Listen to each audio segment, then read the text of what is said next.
Myanmar, General Amiji, YouTube channel, Joseph Bari, General channel in Nazi, Econibina San, John Amago, Sunu Destiny, Pibari, Lujimino Nene, Nima Egon Dasanadumia, Egon Nibina Lela Ludumia, Econ, Young when look at Nidumia Nipi, General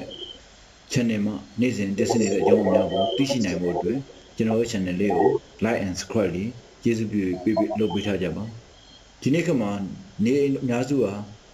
အဲကုန်းများတက်ဆင်အသုံးပြုလာတယ်။ရာသီဥတုရတယ်ကဘာကြီးရဲ့ရာသီဥတုတွေလည်းပူနွေးလာတဲ့ချက်ဖြစ်တဲ့အတွက်ကျွန်တော်မြန်မာပြည်မှာအဲကုန်းအသုံးပြုမှုကများလာပါတယ်။ဒါကြောင့်အဲကုန်းနည်းပညာကိုလေ့လာထားခြင်းအပြင်အဲကုန်းနည်းပညာမှာကျွမ်းကျင်နေခြင်းအပြင်အဲကုန်းလုပ်ငန်းခွင်ရလည်းအသက်မွေးဝမ်းကြောင်းတစ်ခုအနေနဲ့ရေးပါလာပါတယ်။အဲကုန်းနည်းပညာကိုကျွမ်းကျင်သောတက်မြောက်ခြင်းဖြင့်လူကြီးမင်းတို့အနေနဲ့အောင်မြင်တဲ့လုပ်ငန်းတစ်ခုကိုတီဆောက်နိုင်မှာဖြစ်ပါတယ်အသက်မွေးဝမ်းကြောင်းတစ်ခုကိုလည်းလှုပ်ဆောင်ရနိုင်မှာဖြစ်ပါတယ်ကျွန်တော်ဒီနေ့တင်ဆက်သွားမယ့်အကြောင်းအရာကတော့ Media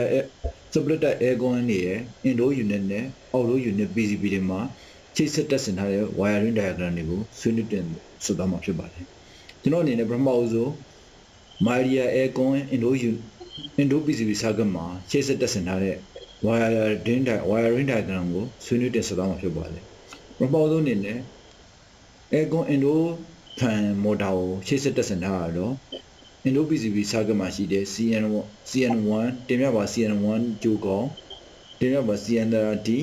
ဝါကြိုးကောင်တို့နဲ့ရှေ့ဆက်တက်ဆင်ထားပါတယ်။ Lower motor ကိုတော့ Indo PCB circuit ပေါ်မှာရှိတဲ့ CN3 ဝါကြိုးကောင်နဲ့ရှေ့ဆက်တက်ဆင်ထားမှာဖြစ်ပါတယ်။ Non temperature sensor ကိုတော့ Indo PCB circuit ပေါ်မှာရှိတဲ့ CN40 ဝါကြိုးကောင်နဲ့ရှေ့ဆက်တက်ဆင်ထားမှာဖြစ်ပါတယ်။ အဲကွန်ကြည့်ပိုက်လိုင်းတွေမှာရှိတဲ့ pipe temperature sensor ကိုတော့တင်ပြပါ Indo PCB circuit ပေါ်မှာရှိတဲ့ CN11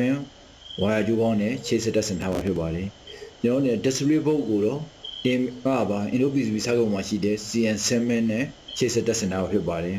။နောက်ပြီး auto reset ကိုတော့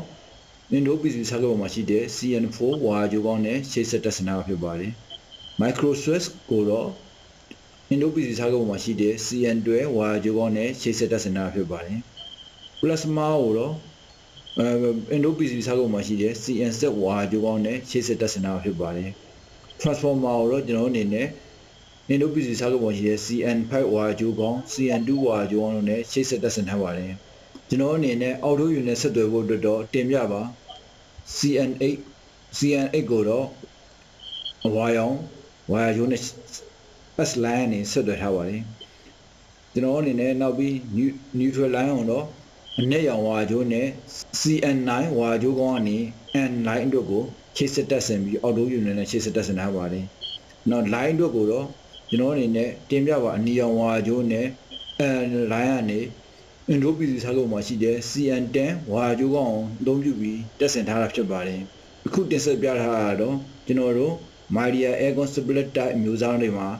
ရှိတဲ့ Indo PCB circuit ပေါ်မှာရှိတဲ့ဝါကြိုးကနေရှေ့ဆက်တက်ဆင်ထားမှု wiring diagram ကိုဆွေးနွေးတော့ဖြစ်ပါတယ်။ဆက်လက်တင်ဆက်မယ့်အကြောင်းအရာကတော့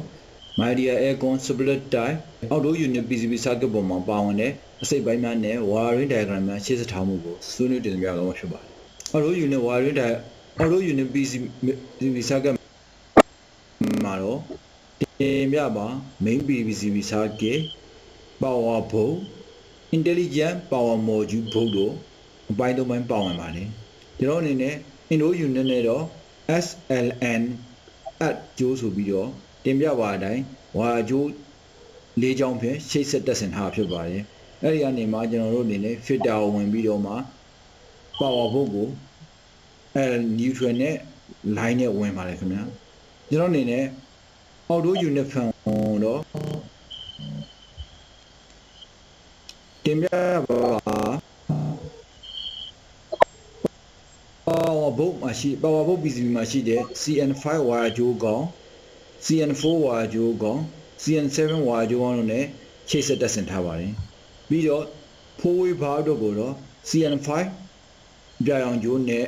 CN5 ဝါကြိုးကောင်နဲ့ 4-way bar ဝါကြိုးကောင်တို့နဲ့ချိတ်ဆက်တက်ဆင်ထားပါတယ်ဆက်လက်ပြီး power board ကနေ main PCB circuit ကိုတော့တင်ပြပါ CN1 ဝါကြိုးကောင်မှနေ CZ ဝါကြိုးကောင်ကိုချိတ်ဆက်ပြီးတော့ပေးထား power ပေးထားပါတယ် P1 တော့တင်ပြပါအတိုင်း ground ချထားပါတယ်ဆက်လက်ပြီး Intel IBM PCB board အတွက်ကိုတော့ P3 P4 ကနေအပြရောင်အနီရောင်ဝါကျိုးတို့ဖြင့်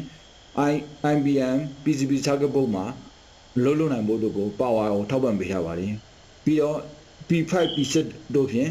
ကျွန်တော်တို့အနေနဲ့ rectifier နှစ်ခုကိုလည်း power ပေးထားပါတယ်အဲ့မှာကျွန်တော်တို့ reactor နှစ်ခုကိုလည်းတင်ပြပါအတိုင်း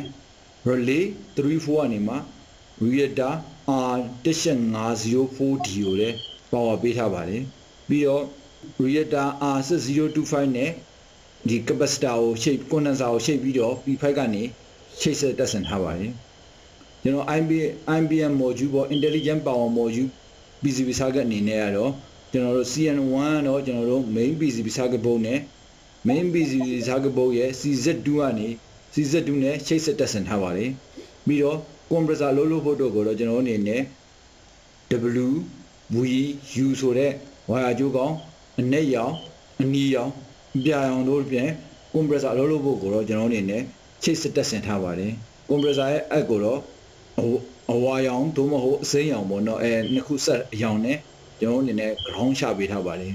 main PCB circuit board မှာတော့ကျွန်တော်အနေနဲ့ဘယ်ဘိုင်းအနေနဲ့ရှေ့ဆက်ထားလဲဆိုတော့ main PCB circuit board မှာတော့ overload protector ကိုကျွန်တော်အနေနဲ့ CN5 ဝါကြိုးကောင်းနဲ့ main PC မှာရှေ့ဆက်တက်ဆင်ထားပါတယ်နောက် aviation temperature sensor ကိုတော့ကျွန်တော်အနေနဲ့ CN2 ဝါကြိုးကောင်းနဲ့ရှေ့ဆက်တက်ဆင်ထားပါတယ်နောက် heat exchanger sensor ကိုလည်းCN2 ဝါကြိုးကောင်းနဲ့ရှေ့ဆက်တက်ဆင်ထားပါတယ်ပြီးတော့ကျွန်တော်တို့ exhaust sensor ကိုတော့ကျွန်တော်တို့ main PC circuit ပေါ်မှာရှိတဲ့ CN4 ဝါကြိုးကောင်းနဲ့တင်ပြပါအတိုင်းရှေ့ဆက်တက်ဆင်ထားပါတယ်ကျွန်တော်အနေနဲ့ဒီနှစ်တင်ဆက်သွားတဲ့အကြောင်းအရာကတော့ Media Aircon split type မျိုးစားတွေမှာဖြစ်ရှိတဲ့ indoor unit နဲ့ outdoor unit main PCB circuit ပေါ်မှာ main PCB circuit ပေါ်မှာရှိတဲ့ wiring diagram တွေအကြောင်းကိုဆွေးနွေးတော့ဖြစ်ပါတယ်ဒီနေ့တင်ဆက်သွားတဲ့အကြောင်းအရာကတော့လူကြီးမင်းတို့အတွက်အထောက်အကူဖြစ်လိမ့်မယ်လို့ကျွန်တော်အနေနဲ့ယူဆပါတယ်ဒီ wiring diagram သိချင်းအပြင်ကျွန်တော်အနေနဲ့ aircon များမှာပြည့်စုံဖြစ်ပေါ်လာတဲ့အချိန်မှာလိုအပ်တဲ့စစ်ဆေးမှုတွေကိုလှုပ်ဆောင်နိုင်ဖို့အတွက်ယခုတင်ပြပါ wiring diagram တွေကိုနားလည်ထားဖို့လိုအပ်မယ်လို့ကျွန်တော်အနေနဲ့ယူဆပါတယ်လူကြီးမင်းတို့အတွက်လည်းအထောက်အကူဖြစ်မယ်လို့ယူဆပါတယ်လူကြီးမင်းတို့အနေဖြင့် aircon ပညာဆိုင်ရာစာအုပ်များကိုရေခဲတက်တာဆိုင်ရာစာအုပ်ရေခဲတက်တာပြုပြင်နည်းဆိုင်ရာစာအုပ်များနောက်ပြီး workshop ပြုပြင်နည်းဆိုင်ရာစာအုပ်များကိုလေ့လာလိုပါကကျွန်တော်တို့ရဲ့မြန်မာ ebook garden မြန်မာစာပေဥယျာဉ် phone application software ကနေစာအုပ်များကိုဖတ်ရှုနိုင်ပါတယ်လူကြီးမင်းတို့အနေနဲ့လူကြီးမင်းတို့ phone handset tablet ပေါ်မှာအခုကျွန်တော်တို့ရဲ့မြန်မာ ebook garden application ကို software လေးကိုတင်ထားခြင်းအပြင်လူကြီးမင်းတို့အနေနဲ့လိုအပ်တဲ့အချိန်မှာသက်ဆိုင်ရာစာအုပ်ကိုအလွယ်တကူဖတ်ရှုနိုင်ကြပါတယ်လူကြီးမင်းတို့ရဲ့အားလက်ချိန်မှာလူကြီးမင်းတို့အနေနဲ့လူကြီးမင်းတို့လုပ်ငန်းတိုးတက်ဖို့အတွက်လူကြီးမင်းတို့ရဲ့ဤပညာဆိုင်ရာတိုးတက်ဖို့အတွက်ကိုကျွန်တော်တို့စာအုပ်ကနေအထောက်အကူပြုနိုင်အောင်အတွက်ရည်ရွယ်ပြီးတော့ကျွန်တော်အနေနဲ့ဖန်တီးတည်ဆောက်ထားပါတယ်လူကြီးမင်းတို့အနေနဲ့ကျွန်တော်တို့ရဲ့ channel တင်ဆက်မှုတွေကိုနှစ်သက်သဘောကျမယ်လို့ယူဆပါတယ်လူကြီးမင်းတို့အနေဖြင့်ကျွန်တော်တို့ရဲ့ channel ကနေမှတင်ဆက်နေတဲ့အကြောင်းအရာတွေကလူကြီးမင်းတို့အတွက်အထောက်အကူဖြစ်မယ်လို့ကျွန်တော်အနေနဲ့ယူဆပါတယ်ကျွန်တော်အနေနဲ့နောက်နေ့တွေမှာလည်းaircon နည်းပညာဆိုင်ရာရေခဲတက်တာနည်းပညာဆိုင်ရာဝါကျော်စနည်းပညာဆိုင်ရာအကြောင်းအရာတွေကိုဆက်လက်ဆွေးနွေးတင်ပြသွားမှာဖြစ်ပါတယ်လူကြီးမင်းတို့အနေဖြင့်ကျွန်တော်တို့ရဲ့နေ့စဉ်တင်ဆက်မှုများကိုသိရှိလိုပါကကျွန်တော်တို့ရဲ့ MEG YouTube channel ကို subscribe လုပ်ပေးကြပါဒါမှသာ YouTube မင်းတို့အနေနဲ့ကျွန်တော်တို့တင်ဆက်တဲ့အကြောင်းအရာတွေကိုအမြဲတမ်းသိရှိနိုင်မှာဖြစ်ပါတယ်အားလုံးကိုကျေးဇူးတင်ပါတယ်